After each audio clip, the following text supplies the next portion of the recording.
Alright, greetings family. This is Bomani Tayemba and you're live on Revolutionary Camp, and I'm here to talk about our wonderful journey that we have going on this year in Brazil, July 21st to the 30th, 2017. You can check out all the wonderful details on our website, africafortheafricans.org. I'm here with one of our incredible tour participants from our Ghana tours. He went to Ghana with us July 2011 and October 2015. So we appreciate his energy. And he's been one of the instrumental energy in us wanting to make a move to Brazil to build a strong energy. Based on your journey to Brazil, you and I talked over a period of time, and early December, we just made the move and said, you know what, we're gonna make a move and go to Brazil and put it in our rotation of our business. So what I want to find out from you is, you know what kind of energy I'm about. I'm about the Black African roots and culture and reconnecting our people, to that essence of us connecting and us doing great things together. So what did you get from the Brazil journey that someone like myself who was so Pan-African and so into the roots and culture? Now, what did you see that someone like myself would like and other people would like to connect them to Brazil based on your experience? Okay. What I saw in Brazil was a new Africa, the Western Africa. When I went to Brazil, the first thing I noticed was an abundance of melanated Black African people. And so they took it to where they've developed their culture, African culture, and kept it throughout the years. And that's what first thing I noticed when I was there, from the arts and the crafts to the way the people dress, their hairstyles. That all relates to what Africa, when I visited Ghana, you see that same resemblance in Brazil, but probably it's more innovative in Brazil. The culture is probably more active than what it is probably in Africa. So that's why I call Brazil the new Africa. It's all over and very much appreciated by the people. Excellent. And Brazil is known for having the most stolen Africans from the African continent. So the influence that you saw was both in what parts of Brazil? The most African influence was Salvador Bahia. That's why I saw the most influential when it comes to the African people and the dance, Copriana. They do the dance and the whole celebration. This is not special events, but this is day to day. You're talking about the samba, right? Samba and the dancing where they flip around like the capoeira. Capoeira. Yeah, I saw that, had an opportunity to see that, and to see that was very unique because this is part of their culture. This is what they do day to day. It's like what we participate in basketball and football in the States. That capoeira, that's their basketball and football, and they actually master that African art that was transported over with them and kept throughout the years. So that was great to see. That's perfect. So you see a lot of the prominent African culture that we used to when we go to countries like Ghana. Yes. Drumming, dancing. Yes, drumming, saw that. Cultural clothing. Yeah, cultural clothing. Yeah, you see the dashikis. So a lot of dashikis like this. Dashikis, yeah, of course. Yeah. You see the dreadlocks. You see the braids. You see the food, the cuisine. You see it in the traditions, what they eat. It's all there. It's all there. And family, that's what I'm talking about. That's what you will be able to experience in the Brazil journey. It's especially if you've been to the African continent with us in different countries, or if you've just been to Ghana. We want to give you a taste of something else, a taste of another form of paradise. And ultimately, what we letting our people know is that the African culture is abundance around the entire planet, and so we have to really become explorers and look to see where we can connect with people and do business and investment. Now, that's one of the things that we always do in Ghana. We always have a business and investment conference. What kind of business energy did you see there compared to Ghana, where a lot of times our people are pushing for us to get land acquisition to build our sustainable homes? I think in the rural areas, I didn't have opportunity to go, but we did meet with a gentleman, and he explained to us business opportunities within the urban metro areas. But I did not get a chance to go out to the outer areas, but there's definitely business opportunities if you have the amount of capital that's required to start that business. So you have similarities to Ghana. In Brazil, because Brazil is the size of the United States. You can actually put that in the whole entire country. So I'm pretty sure when you get out to the outer areas and the rural areas, it's going to be same or maybe equal opportunities when it comes to agriculture and business opportunities there. but definitely when I was in the urban areas, you see the opportunities. You know, restaurants, ideas that you might have in the States, or you know, some other place, you can implement it into the Brazilian society. So they're open to open enterprise there in the country. Absolutely, and tourism is, I guess, one of those bigger enterprises. Did you see a lot of black-owned tourist enterprise ownership? Local people are doing tours and things of that sort. You see a lot of people speaking bilingual English and Portuguese, and they were black natives that are into the tourist business. But when it came to anybody outside, not much so, because you know, Brazil is something that's new. It's coming, it's evolving. So I'm pretty sure those opportunities will get there soon. That's perfect.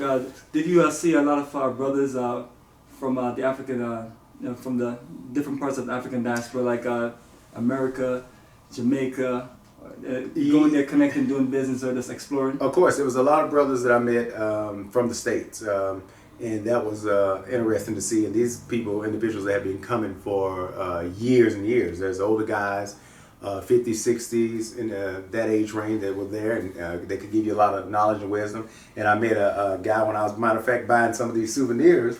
There was a guy from Togo that was there, and I was talking to him, and you know, that was from Togo and lived in Ghana a while, and he had migrated to Brazil for better economic opportunity. Haitians, a great big Haitian population there, and I think there was a big migration a couple of years ago, if I'm not mistaken, or sometime around that area. And you see Haitians and Jamaicans, and you know, you have a diverse setting. You have more brothers from the African part of the world, African continent, and the diaspora that do more things in Brazil. Yes. Angola, I noticed one thing at the airport when I got out, they had a section specifically for Angola to buy tickets to take direct flights to Angola. One thing I noticed with there, and I met a couple of guys from Angola, so you have that connection. Brazil still has that connection with Angola because that was a Portuguese colony. So being that they have the similar language, that bond is there. So brothers and sisters from Portugal do go and reside in Brazil. Mm-hmm. That's excellent. So also, can you share with us what are some of the better part of your journey while you're there in Brazil, as far as tourist attraction and just things that caught your eyes? The beaches. The beaches are beautiful. One beach that caught my attention, and I'm not a beach person. I didn't grow up in the beach, but Copacabana Beach. That's one of the high tourist areas, beaches it is. And when I'm talking about beauty and good fresh air, Copacabana stood out in my mind. And in Rio de Janeiro, you know, that's a very exotic, sexy, free life place there. Yeah, nightlife and abundance, tourist areas. Another location I went to was the Christ the Redeemer. Is it the Christ the Redeemer statue? That was unique to see because you get to go through the whole little maze and go through the favelas and go up the mountain, and it's unique. It's kind of like Jurassic Park, something of that sort. So when you get up there, it's a whole tourist area. It's beautiful, a lot they have to offer. You can take pictures and photos and buy a lot of hands and arts and crafts and things of that sort. So that stood out in Rio de Janeiro. Yeah, I guess you can't miss family. What he's talking about is the big Jesus statue that you see. Called Christ the Redeemer. So when you're flying into Brazil, you cannot miss it. Well, when you're flying into Rio, I should say, you cannot miss it. And while you're touring around Rio, while you're doing the many things that we're going to be doing in Rio, the statue is in your zoom, in your moonlight, the sunlight. You can see it pretty much throughout the day. Right. Especially if you're at Copacabana Beach. Yes. Which we have a wonderful hotel resort that we're going to be staying at, and you literally just walk out the hotel and you walk right on the beach. It's a beautiful thing. So another thing that's you take advantage of when you're there in that area is the dominance of the U.S. dollar compared to what you call the Brazilian reais or the Brazilian real. So the dollar right now, say average is around 3 to 1. So that is an advantage when you go. So when you do buy arts and crafts, local food, things that are made locally, you get a pretty good bang for your buck. So that's something I always think about when you go. You know, it's very buying friendly there with the U.S. dollar. So as soon as you got to the airport, you exchange all your money, or do you just exchange it at a bureau or a bank when you? It was a gentleman from the States that helped people to come and stay there and give them tours. And he helped. He gave me a good exchange rate when I was there. I think I got around 3.375 at that time, so that was pretty fair. But at the airport, it was they didn't want to give me a great rate. They was going to rip me off, so I was advised to wait till I meet this gentleman and he would exchange it. So that was the best and safest thing, because at the airport they're going to take advantage. And they're going to make their money. Yeah, absolutely. And these are the key things while we do the level of travel business and the level of how we move around is the aspects of is how to really just get around without getting yourself caught up, or one of my brothers say all the time, spinning your wheels. You know, you really want to be clear on your itinerary, and that's why we have a wonderful itinerary illustrating the full flow of the, you know, the tourist things that you're going to do in Rio, but also the African culture and presence in Rio, and then Salvador is just pretty much just the African presence. Yeah. So there's a wonderful itinerary, and there's a lot of things to, you know, that we're going to do. And what I wanted Derrick to share is share some of the things that you was able to connect with on the tourist level, and then also on the you know, the cultural level. Like I said again, the tourist area, I reference back to doing the things, going to see the Christ Redeemer, being at Copacabana Beach. Those are tourist areas. So again, that was good connections. The people, international people from all over the world. So you know, you've been in the States, you've already experienced different people. So being down there was like being at home, and so you mix and mingle, talking, and you know, listen to nice, good music on the beach and things like that. Tell us about some of the tourist attractions. You mentioned about Christ the Redeemer. Christ the Redeemer. Went up to Sugarloaf Mountain. Sugarloaf Mountain is where you take the cable cars up and you go up to these steep mountains. There's two of them. You go to one and then go to the second one. So at those Sugarloaf Mountains, when you're at the top, they have the tourist areas and they have restaurants, little bars and things like that. And you can take pictures, photos, and you see some of the most beautiful views, the breathtaking views that you will ever see in your life. I mean, it's extraordinary. You can see it from all different angles. So it's a 360-degree angles on Sugarloaf Mountain. So that was one that actually stood out. You're using the cable car going down, and you're actually heading back in town. How was that drop on the cable car? I thought it was going to take my stomach away, kind of like a roller coaster, but it actually didn't. It was very steady and very modernized. So you know, it was a good comfortable ride. Yeah. Well, perfect. And besides those two main attractions, you know, those main attractions in Rio, what are some of the prominent attractions that you was able to connect with in Salvador? In Salvador, some of the prominent, like the African experience. African experience. Pelourinho. Pelourinho was a place where it's called the Old Colony area, and that's a big tourist destination where you see the Old Colony area where the Portuguese colonized the area. But that is a setup that is beautiful. They have great food, music. Capoeira, is that what we call it again? Yes, absolutely. That's the last event on our itinerary before we leave. Yeah, that's some good tourist destination. You get to go to the lighthouse, the one that they used, the Portuguese, the one that was there when ships would come in and things like that to bring goods and merchandise. And did you get on the elevator itself? No. Right by All Saints Bay? We went to a place there where you could buy a market where you can buy items. The market outside. But the elevator, we didn't get a chance to go, but we did go on top of the elevator when we first got there. We went on the top and stood and took some photos, but we didn't actually get to go down and up in it. Wow.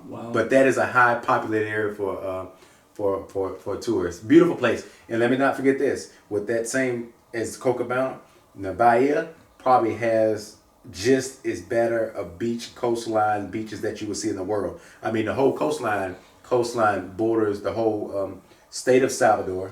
Bahia, because Bahia is a state, and it's some of the most beautiful beaches. Waves are spectacular. If you like to surf, fish, whatever you like to do, it's the most beautiful scenery that you'll ever see in your lifetime. So you just sit there all day, good, beautiful scenery, and comfortable restaurants, well-developed infrastructure in Bahia. So I give it an A+. You know. That's perfect. And you know what? We're gonna be in Bahia. And our hotel's literally right on Bahia. Bahia. That's where the beach is at. Which what we're gonna do while we're in Bahia is you know, the strategic location that really just put us in a position where we can move around, especially on the tour dates. But once you step out of your hotel, family, you're literally right there on the beach. I mean, it's just incredible. Yes. And another thing too, when we were leaving from Rio on the way to Salvador.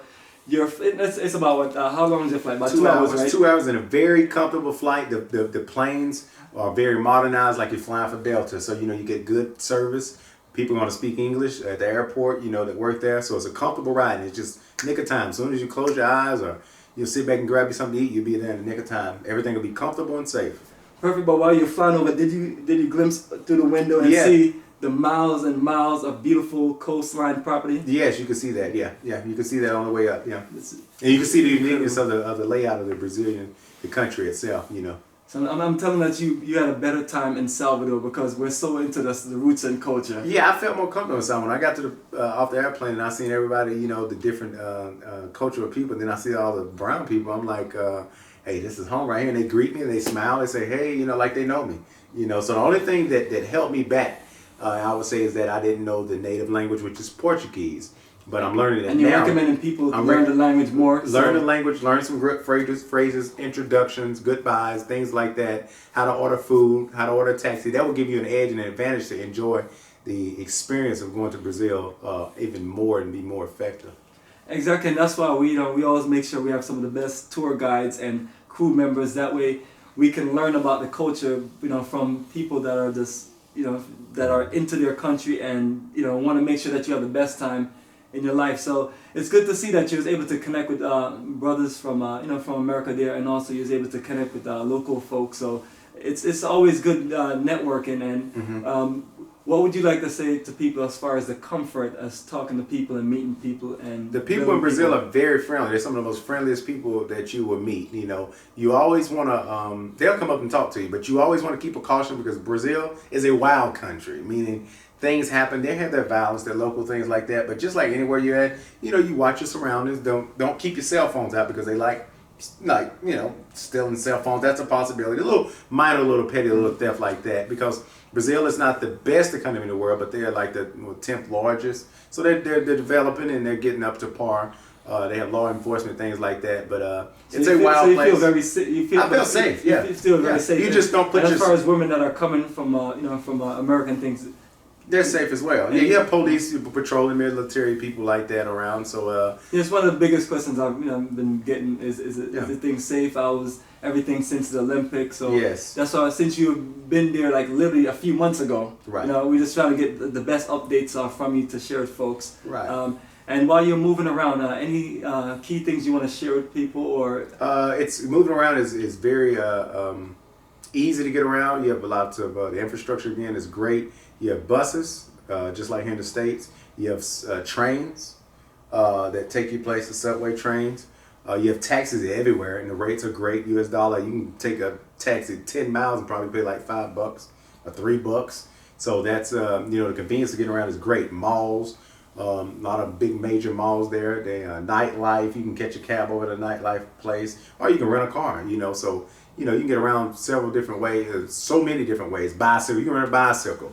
Rent a scooter. So, it's all there for you to, get around and enjoy the sightseeings and the whole experience. Make yourself at home. So the social energy was right. Yes. At one point I meant to talk to you about, did you hear anything about Little Africa, or were you able to connect with some of the African experience right there in actual Rio itself? That's of course. Yeah, it's there. You'll see, the culture is there. You have the natives, blacks, Afro-Brazilians. They're there in abundance in Rio. It's just like anywhere else. Are they more so pushed towards the favelas and in situations like we have here in America where our people, the darker skinned people, tend to be in more of the worst part of town, or the more the social settings in Brazil. It would be evident just like anywhere else, but more evident there. You'll notice that you see the homeless. You notice they're going to be brown people, those economic conditions. You'll see it, and you'll see the, that falls back in the category of social issues, racism, in Brazil. Racism does exist in Brazil, and you'll see it in, like I said, in the social and the economic, in the businesses, and people that are working there, they're going to be employed. Whites are going to be more employed than blacks. There's an education barrier you can see there. So you can see it exists in the country. You might even experience if they think you're a local, you might have somebody you might be buying something they treat you a little different because they think you're local, Afro-Brazilian. Wow. So, it's just little minor things. Can I get past being an African-Brazilian? Myself from Madashiki. Yeah, of course. Yeah, absolutely. Yeah. So they have their issues just like we have issues in the States. And that's where we was looking to come at you, come to connect with you. That one of the things when we're traveling to other parts of the world and countries, we try to let our folks know in America that let's be realistic. Where we're going, and other countries have their own issues and have certain problems and things like that. So understand that when you come in, you have to be open and clear on certain situations, and at the same time too, we want people to get away from comparing everything to America and this is so great in America, and if I was in America, we want you to get out that lumen, that mindset, and understand that you have to open up yourself to culture. And that's why the tour we have is really focused on the African presence and connection, versus this, more so the traditional tourist energy, because we want to deliver things of substance to our people. We want our people to connect and go to countries. We want them to open up to business investment, open to connecting, networking, and open to understand that everywhere we go, we can be a part of the growth and development. That there's no utopia anywhere in the world. If there was a utopia, I would say that it was Brazil. But based on what you told me, and based on what I know, and based on the connections and the research, it's that same thing that we always talk about. That the world is this whitewash to where,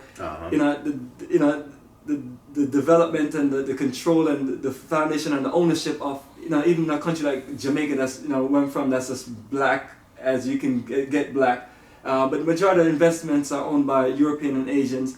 And, so for me, and, I really feel it's a great opportunity for us to branch out and connect to Brazil, connect to countries like Ghana, and just reach out to, because America is falling. So while you're here in this business country, use some of your resources to connect, explore, and reach out, because when things go down, it's the worst time to try to come up with an escape plan and come up with something that and at the same time, to even if things don't go down, it's not meant for us to just be, we're stolen from Africa, and then some of us feel like this is where we're going to live and die for the rest of our life. It's one of those things. When I was growing up in Brooklyn, and I've heard people literally say this, that it was born here and there and die here. Same thing as I hear some people say in the South. But the world is yours. Nas told you that a long time ago.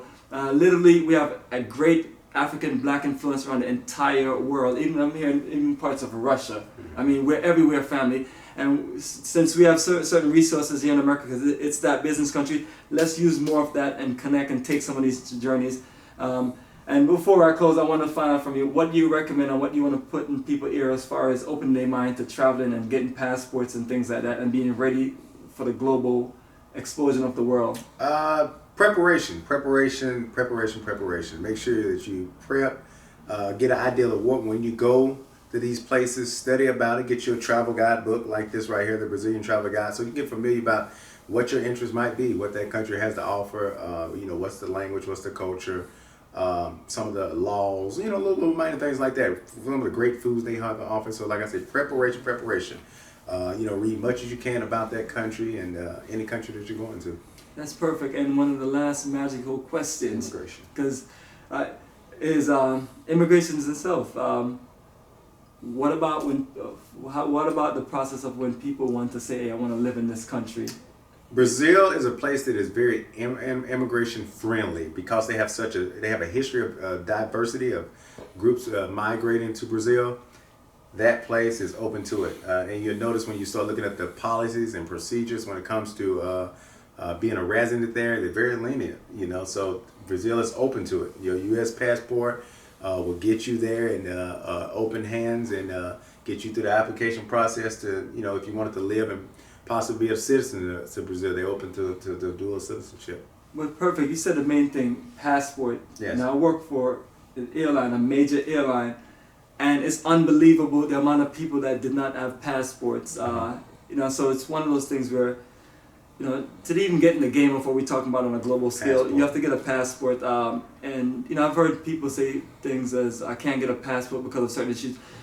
I'm not going to challenge the legality on that. There's certain issues where we're dealing with taxes, maybe child support, certain felonies that that the system is looking to just cut back on people getting passports. As a matter of fact, I was watching a video where passport office been jammed up and things like that. So when we got into the game, we were talking about people getting passports a long time ago. So it's like here we are just at the door, just being last minute again. So family, definitely want to clear up what you have to clear up and make sure you get your passport. Is one of the best investments you can make, because literally it could change your life to where you're living like a king in Ghana and doing all the incredible things that you never thought you could do in a country, or being in Brazil doing business investment.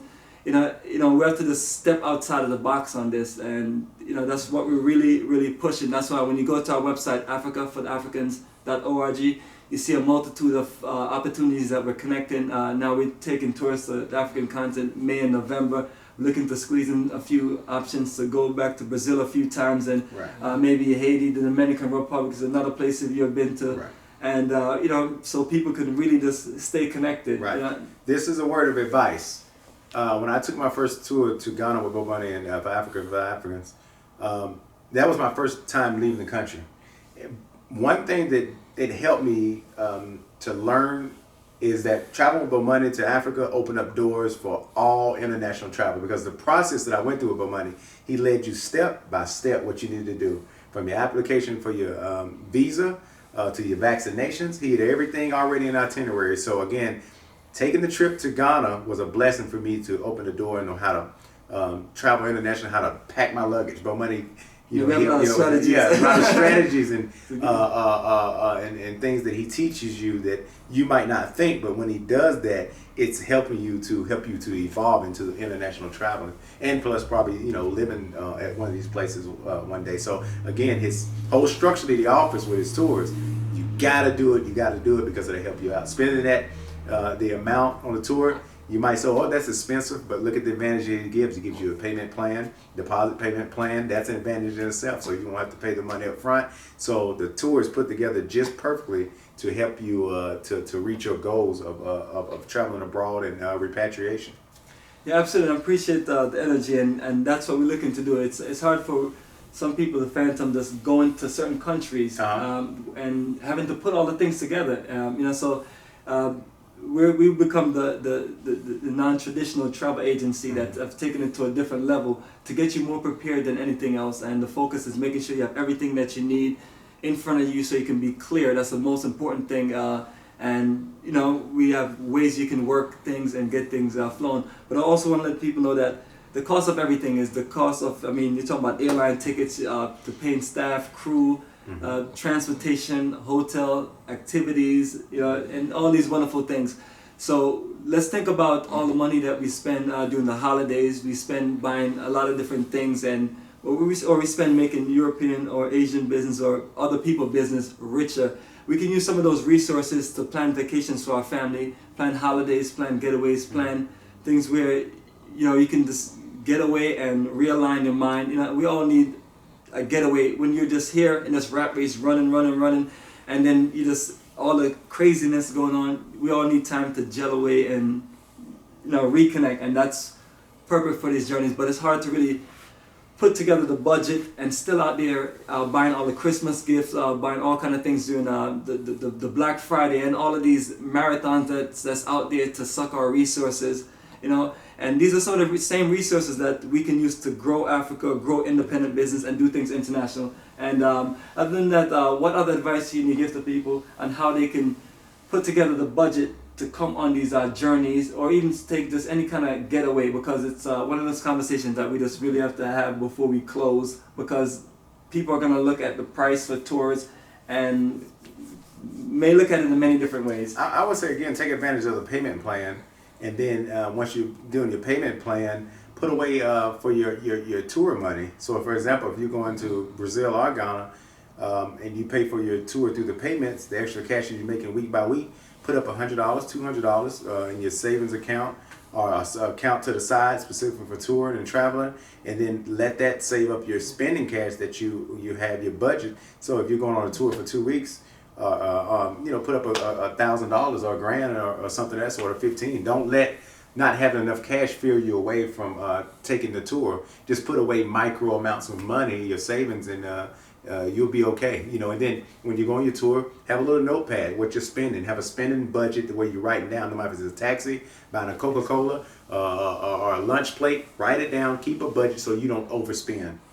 That's perfect. And family, this is coming from an expert who have been to two of one of our best journeys, and I've organized himself. So he is correct. You have to make certain things work. And one thing you're so humble. You didn't talk about all the sacrifice you had to make. You weren't out there popping bottles and buying tables and out there buying all kind of things to just to take away from that possibility and the reality of you making the journey.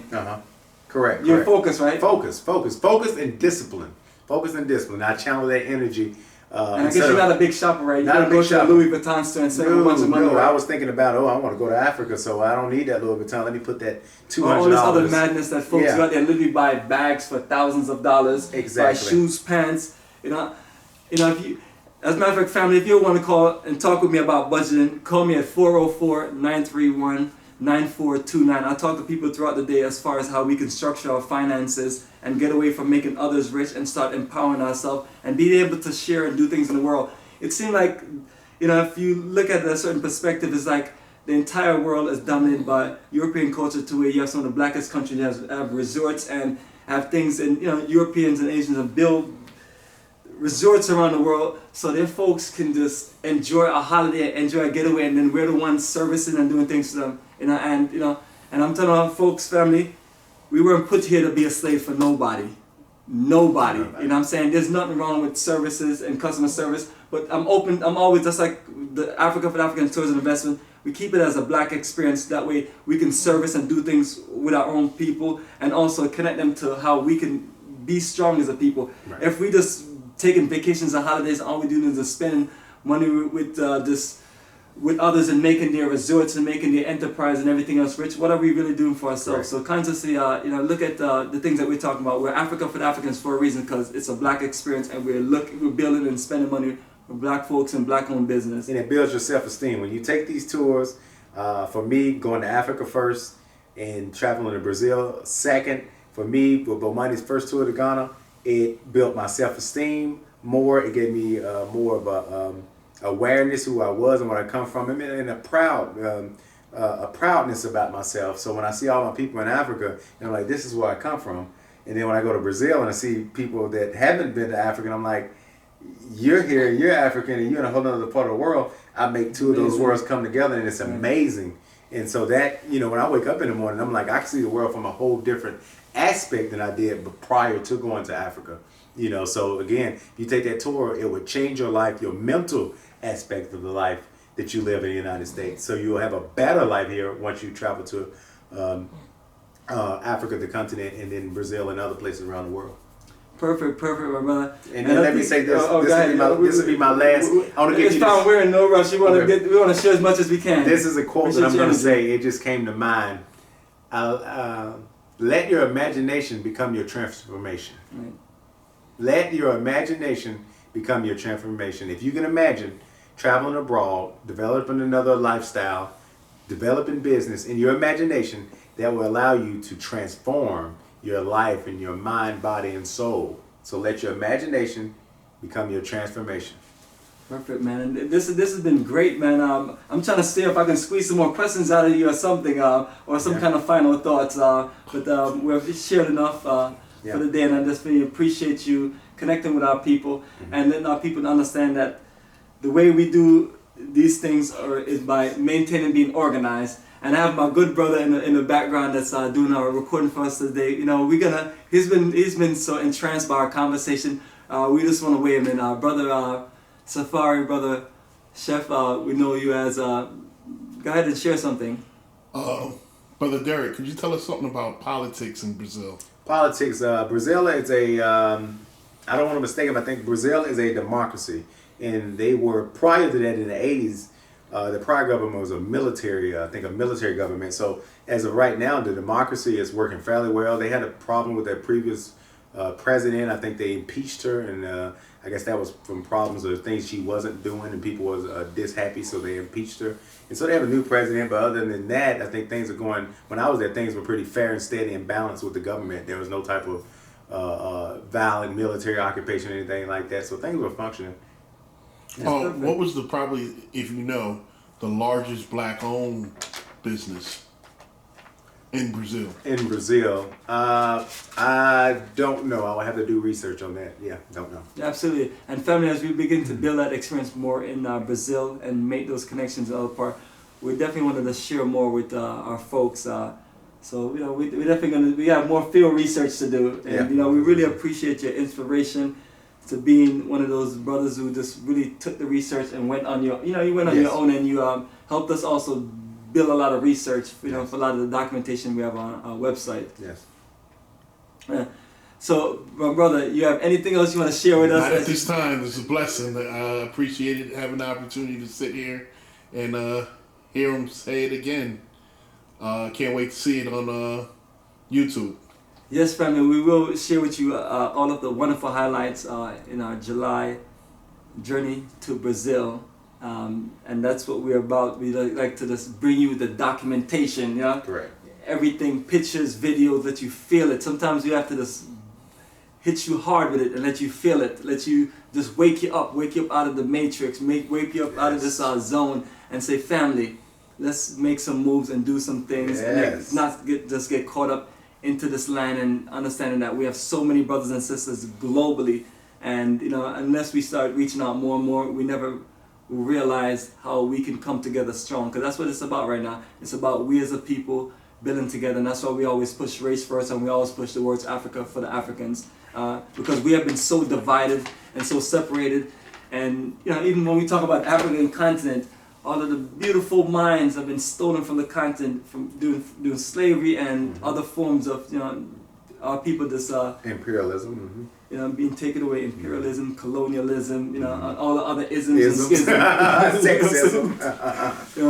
Sexism. So family, we appreciate your energy, and brother, we're definitely connect. Yeah. And we see you in Brazil, family.